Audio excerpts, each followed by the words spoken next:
بسم اللہ الرحمن الرحیم الحمدللہ رب العالمین والصلاة والسلام علی سید الانبیاء والمرسلین وعلی آلہ واصحابہ اجمعین اما بعد۔ معزز سامعین و ناظرین، آج خلاصہ قرآن کریم میں سے آج ہمارا 26واں پارہ ہے۔ اس پارے کے اندر 5 صورتیں ہیں مکمل اور ایک صورت کا کچھ حصہ ہے۔ پہلی صورت سورہ احقاف ہے، اور یہ صورت بھی پچھلی صورتوں کے تسلسل میں یہ بھی حامیم سے شروع ہوتی ہے، اور اسی ترتیب سے ابتدا اس کی قرآن کریم کے معجزے کے حوالے سے بیان ہے۔ اس کے بعد بنیادی عقائد کے اوپر مختصر سی گفتگو ہے، جس میں توحید ہے، اللہ رب العزت کے پاک پیغمبر علیہ السلام کی نبوت ہے، اور پھر توحید کے مقابلے میں جو شرک ہے اور جو مشرکین ہیں ان کی جو عادات ہیں، اور وہ کس انداز سے اللہ کے غیر کو پوجتے اور اس کے سامنے جھکتے تھے اور اس کو پکارتے تھے، اس کی نفی کی گئی ہے اور اس کو رد کیا گیا، اور فرمایا گیا ہے کہ یہ لوگ جتنا مرضی پکارتے رہیں، حتیٰ کہ قیامت تک بھی پکارتے رہیں، تو یہ اللہ رب العزت کے علاوہ جن کو بھی پکار رہے ہیں وہ ان کی دعاؤں سے غافل ہیں، وہ ان کی باتوں کو نہیں سنتے۔ تو توحید کا عقیدہ بیان کرنے کے بعد پھر اس صورت میں اگر خلاصے کے طور پر عرض کیا جائے تو 4 موضوعات کا بیان ہے۔ سب سے پہلا موضوع اس صورت میں قرآن کریم کی حقانیت ہے کہ جب مشرکین کے سامنے قرآن کو بیان کیا جاتا تو وہ کہتے تھے کہ یہ جادو ہے، اور یہ بھی کہا کرتے تھے کہ اگر یہ ایمان کوئی اچھی چیز ہوتی، نعوذ باللہ وہ کہتے تھے، تو یہ مزدور اور غریب اور نادار لوگ یہ ہم پر سبقت کیوں لے جاتے، پھر ہم پہلے لیتے، ہم پہلے ایمان لاتے۔ دوسرا مضمون اس صورت کے اندر 2 متضاد رویوں کے حامل بیٹوں کا بیان کیا گیا ہے کہ ایک وہ بیٹا ہے جو ایمان کی دولت سے، ایمان کے نور سے جس کا دل منور ہے، وہ شریعت پر عامل ہے، وہ اپنے والدین کے ہے، جب والدین اس کی پرورش کر کے اس کو پال پوس کر اس کو بڑا کرتے ہیں تو وہ اپنے والدین کے لیے دعائیں کرتا ہے۔ اور دوسرا وہ ہے جو سرکش ہے، شقی القلب ہے، بدبخت ہے، کہ جب وہ بڑا ہوتا ہے اس کے والدین اس کو ایمان کی دعوت دیتے ہیں تو وہ آگے سے تکبر کرتا ہے اور انکار کرتا ہے، تو یہ بدبخت بیٹا ہے۔ تیسرے نمبر پر اس صورت کے اندر قوم عاد کے اوپر عذاب کی مختصر سی روداد بیان کی گئی ہے کہ وہ قوم سرکش ہو چکی تھی اور یہ کہا کرتی تھی کہ ہم سے زیادہ طاقتور کون ہے، بڑے جسم والے تھے، طاقت والے تھے۔ تو پھر ان کے اوپر ایک ایسا وقت آیا کہ ان کو بارش کی ضرورت تھی،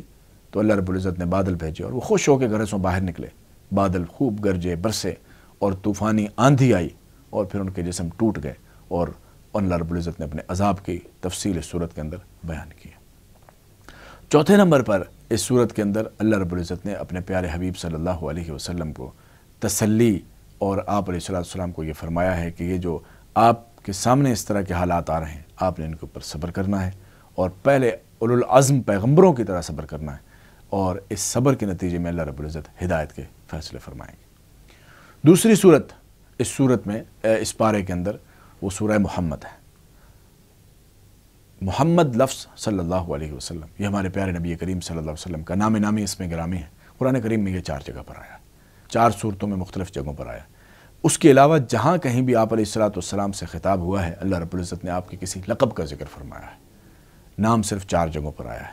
تو یہ صورت آپ کے نام کے ساتھ موسوم ہے۔ اس صورت کی ابتدا میں اللہ رب العزت نے 2 طبقوں کا بیان کیا ہے۔ ایک وہ ہے جو باطل کو جو ہے وہ باطل کی اتباع کرنے والے ہیں، اور دوسرے وہ ہیں جو حق کی اتباع کرنے والے۔ ظاہر ہے حق کی اتباع کرنے والے مومنین اور باطل کی اتباع کرنے والے کفار ہیں۔ پھر جب یہ 2 طبقے بن گئے تو ان 2 طبقوں کے درمیان کشمکش اور آپس میں مار کا آرائی ایک جو ہے وہ یقینی بات تھی۔ پھر اللہ رب العزت نے اس صورت کے اندر ان 2 طبقوں کے درمیان جو اگر جنگ اور لڑائی کی صورت ہو تو اس کے آداب کو بیان کیا گیا، تو اس صورت کو بعض لوگوں نے سورۃ القتال کا نام بھی دیا ہے۔ تو قتال اور جہاد کے آداب اس صورت میں بیان ہوئے ہیں،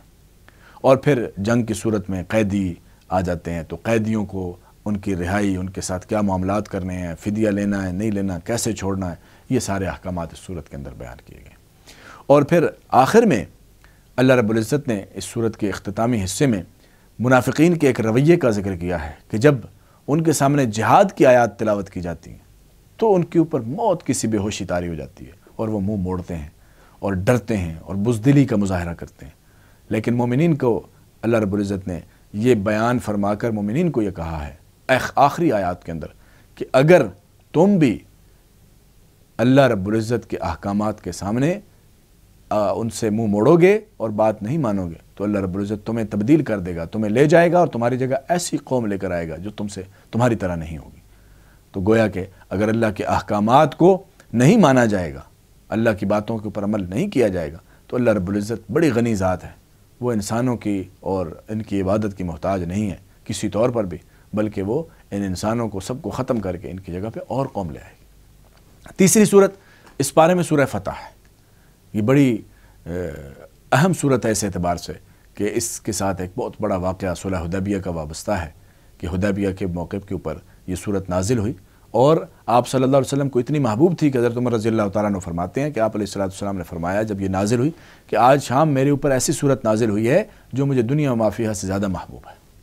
اور یہ اس وقت نازل ہوئی جب آپ علیہ السلام حدیبیہ سے واپس تشریف لے جا رہے تھے۔ بظاہر ایسی صورت لگ رہی تھی، پورا تفصیلی واقعہ سیرت کی کتب میں موجود ہے اور تفسیر کی کتب میں موجود ہے،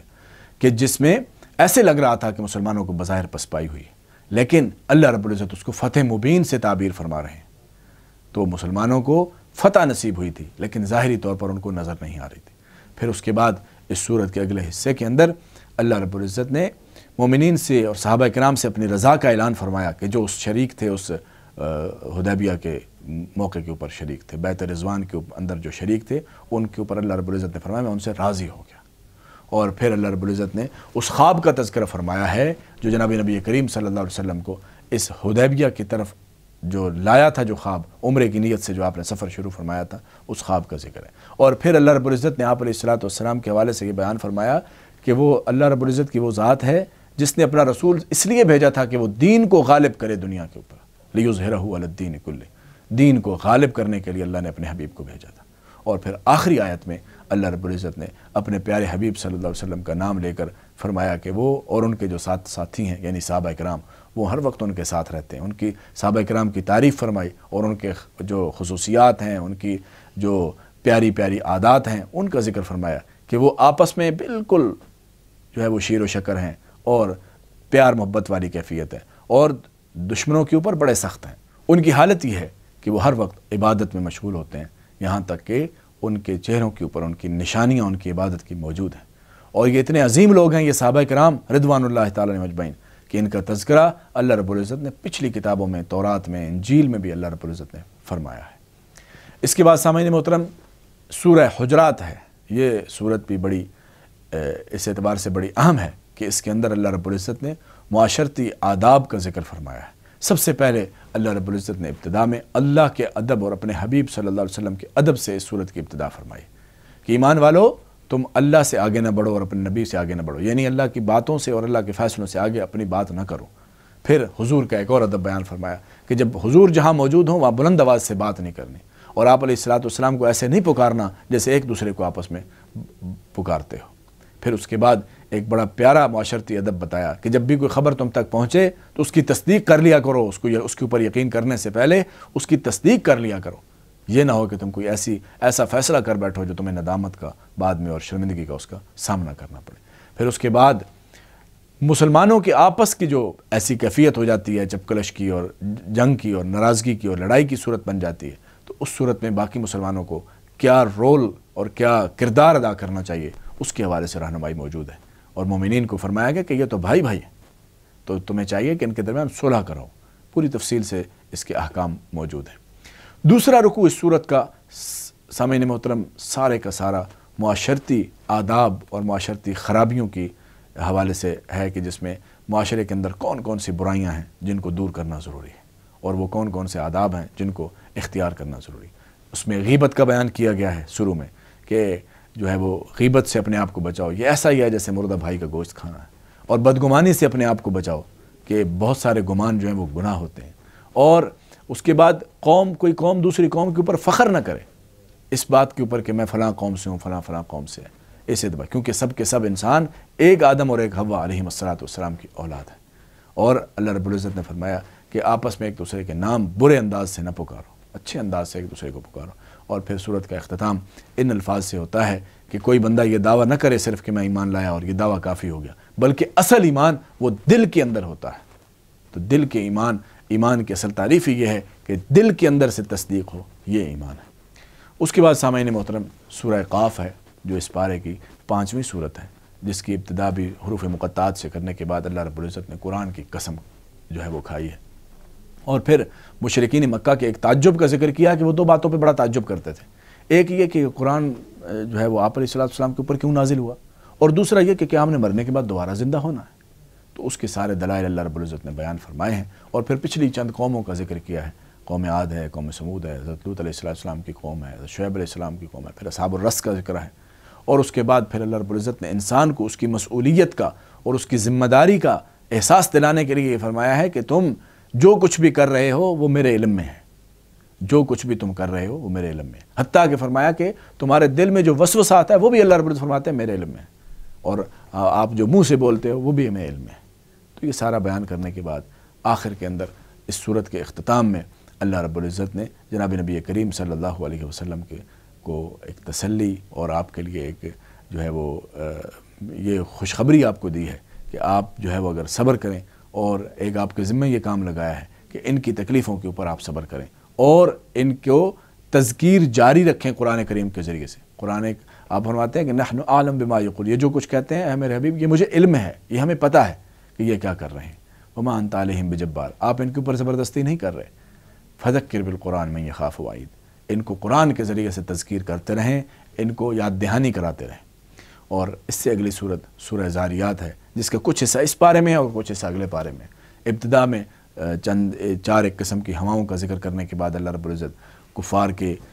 2 طبقوں کا ذکر کرتے ہیں کہ ایک وہ طبقہ ہے جو پہلے کا اور آج کا طبقہ، دونوں میں ایک بات یہ مشترک ہے کہ وہ قرآن کی، صاحب قرآن کی، قیامت کی، ان چیزوں کا وہ انکار کرتے ہیں کسی نہ کسی طریقے سے۔ پھر اس کے بعد اللہ رب العزت نے متقین کی صفات بیان کی ہیں کہ پرہیزگار لوگ جنات، باغات میں اور چشموں میں ہوں گے۔ وہ کون لوگ ہوں گے؟ جو اللہ رب العزت کے رضا کے لیے راتوں کو جاگتے ہیں، آخری حصے میں استغفار کرتے ہیں، اپنے مال میں سے اللہ کے راستے میں خرچ کرتے ہیں، اور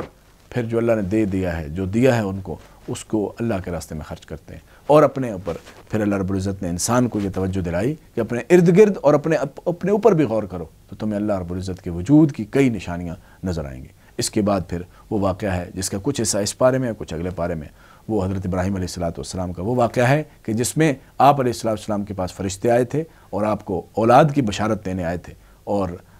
ان کے آپس میں جو مکالمہ ہے، اصل میں حضرت لوط علیہ السلام کی قوم کے اوپر عذاب لے کر آنے والے فرشتے تھے، لیکن حضرت ابراہیم علیہ السلام کے پاس بھی تشریف لائے اور آپ کو بیٹے کی بشارت دی، اولاد کی بشارت دی۔ تو اس وقت جو ان کا مکالمہ ہے اس کا ذکر ہے۔ اس کے اوپر یہ پارہ ختم ہوتا ہے۔ انشاءاللہ اس صورت کا بقیہ حصہ اگلے پارے میں انشاءاللہ بیان ہوگا۔ اللہ رب العزت سے دعا ہے کہ اللہ کریم ہمیں قرآن کریم کو سمجھنے کی توفیق نصیب فرمائے اور اس پر عمل کرنے کی اور آگے بیان کرنے کی، آگے پہنچانے کی توفیق نصیب فرمائے۔ وآخر دعوانا الحمدللہ رب العالمین۔